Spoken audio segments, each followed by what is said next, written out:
السلام علیکم ورحمۃ اللہ وبرکاتہ۔ دوستان محترم، آج کے بیانات، آج کی گفتگو، اللہ تبارک و تعالیٰ نے حضرت آدم علیہ السلام کو جنت سے کیوں نکالا اور کیسے نکالا، اس میں بیان آپ سماعت فرمائیں۔ جب اللہ تبارک و تعالیٰ نے حضرت آدم علیہ السلام کے مجسمے کو بنایا اور بنانے کے بعد اس میں روح ڈالی، اس میں جان ڈالی اور ڈالنے کے بعد تمام فرشتوں کو بلایا اور بلانے کے بعد اکٹھا کیا اور کرنے کے بعد جو آج کی ایجاد ہے، جو آج ہم استعمال کرتے ہیں، جیسے کہ موبائل، پنکھے اور بلب، جو آج کی ایجاد ہے، آج جو ہم استعمال کرتے ہیں، ان تمام چیزیں آدم علیہ السلام اور تمام فرشتوں کے درمیان رکھا، اور رکھنے کے بعد اللہ تبارک و تعالیٰ نے فرشتوں کو کہا، اے فرشتے بتاؤ یہ کیا کیا چیزیں ہیں۔ تو فرشتے نے عرض کیا، اے پروردگار ہم اتنا ہی جانتے ہیں جتنا تو نے مجھے سکھایا ہے، جتنا تو نے مجھے سکھایا ہے۔ پھر حضرت آدم علیہ السلام کو کہا، یہ آدم علیہ السلام بتاؤ یہ کیا کیا چیزیں ہیں۔ تو آدم علیہ السلام نے تمام چیزوں کا نام بھی کہا اور کون سی چیز کس میں لگیں گے اس میں بھی بتایا کہ یہ چیز اس میں لگیں گے، اس میں کام آئیں گے۔ آخرکار اللہ تبارک و تعالیٰ نے تمام فرشتوں کو سجدے کا حکم دیا گیا، فرمایا گیا وَاسْجُدُونِي لِآدَمَ، اے فرشتے آدم علیہ السلام کو سجدہ کرو۔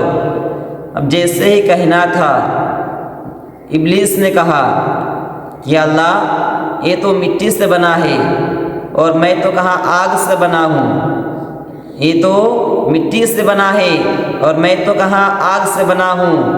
تو آخرکار ابلیس نے کہا، یا اللہ میں اسے سجدہ نہیں کر سکتا۔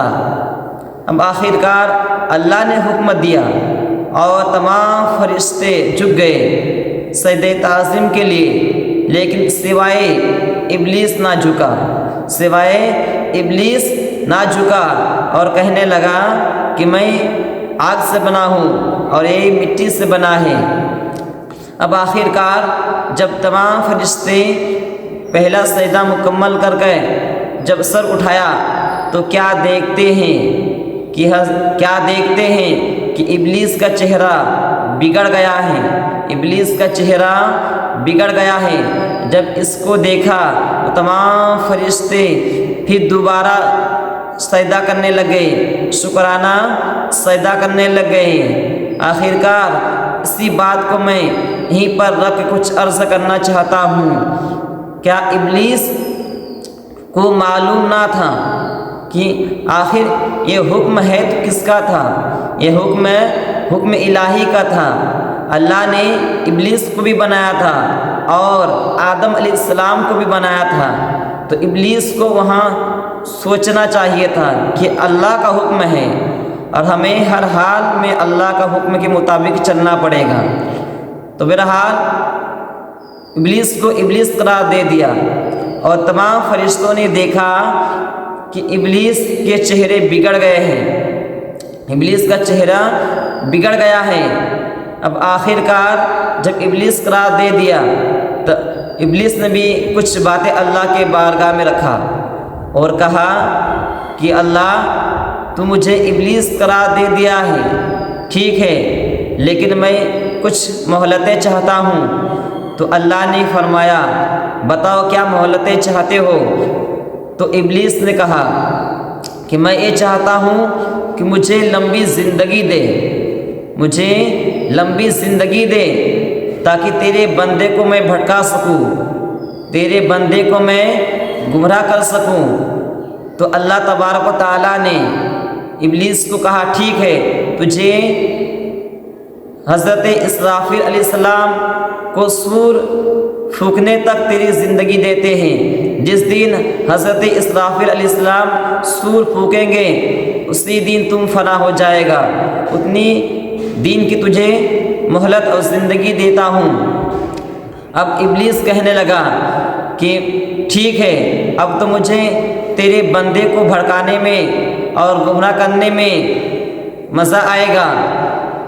تو پھر اللہ تبارک و تعالیٰ نے بھی کہا کہ اگر میرا نیک بندہ رہے گا، اگر میرا متقی بندہ رہے گا تو وہ ہرگز تیرے باتوں میں نہ آئے گا، تیری باتوں میں نہ آئے گا۔ اور ابلیس یہ بھی سن لے، اگر میرا بندہ آخر موت سے پہلے اگر میرے بارگاہ میں توبہ کر لے تو میں ان کے تمام گناہوں کو معاف کر دوں گا۔ یہ بات کہہ کر اللہ تبارک و تعالیٰ نے ابلیس کو جنت سے نکال دیا گیا، ابلیس کو جنت سے نکال دیا۔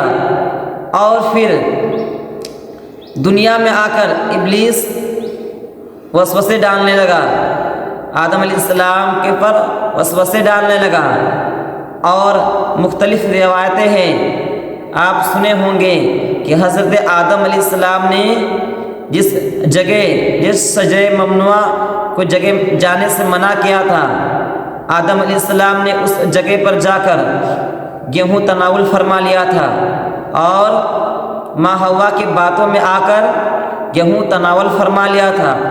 اب جیسے ہی اس گیہوں حلق کے نیچے اترے، جیسے ہی اس گیہوں حلق کے نیچے اترے، اللہ تبارک و تعالیٰ نے جنت کی تمام نعمتیں حضرت آدم علیہ السلام اور ماں حوا کی تمام نعمتیں چھین لیا گیا، تمام نعمتیں چھین لیا گیا۔ اس لیے کہ اللہ نے فرمایا کہ تو نے اے آدم، تو نے میری نافرمانی کی ہے، جس جگہ کو جانے سے منع کیا تھا اسی جگہ تو چلا گیا اور تمام جنت کی نعمتیں کو چھین لیا گیا۔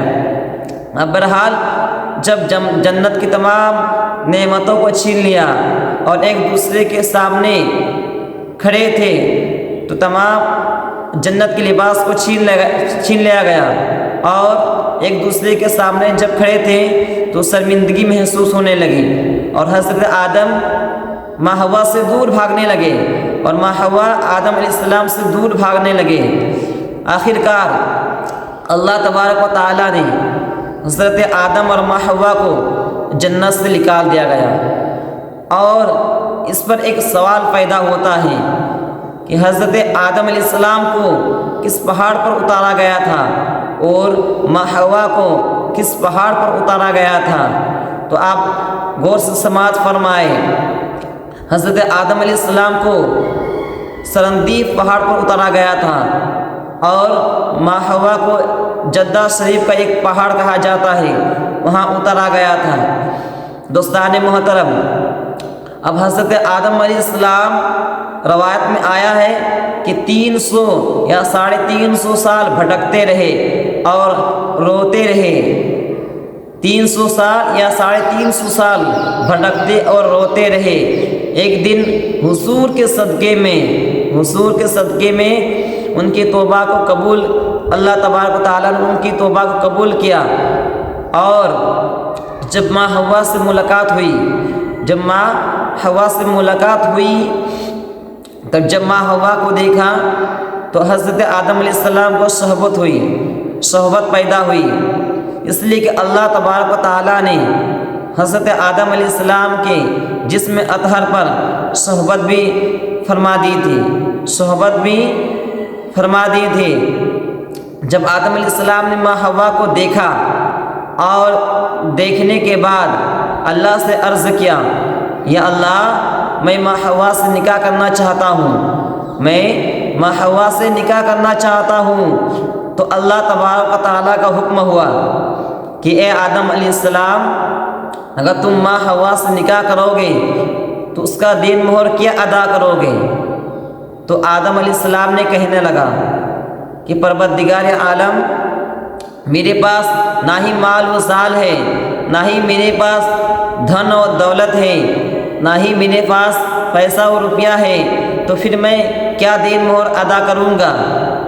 تو اللہ تبارک و تعالیٰ کا حکم ہوا، یہ آدم علیہ السلام، جب تم آنکھ کھولا تھا، جب تم آنکھ کھول کر جب تم پیدا ہوا تھا اور آنکھ کھولنے کے بعد عرش کے اوپر ایک نام دیکھا تھا، اور نام دیکھنے کے بعد مجھ سے پوچھا تھا کہ بتا اے اللہ یہ نام کس کا ہے، تو میں نے تجھ کو بتایا تھا کہ یہ نام میرے محبوب کا نام ہے، یہ نام میرے محبوب کا ہے۔ اور تو نے پوچھا تھا کیا یا اللہ یہ محبوب کیا مجھ سے بھی عزیز ہے، تو میں نے تجھ کو بتایا تھا کہ ہاں یہ جو محبوب ہے یہ تجھ سے نہیں بلکہ تمام نبیوں سے یہ میرا عزیز ہے۔ یہ آدم علیہ السلام اسی میرے محبوب کے اوپر 10 مرتبہ درود پاک پڑھ لے، تمہارا دین مہر ادا ہو جائے گا۔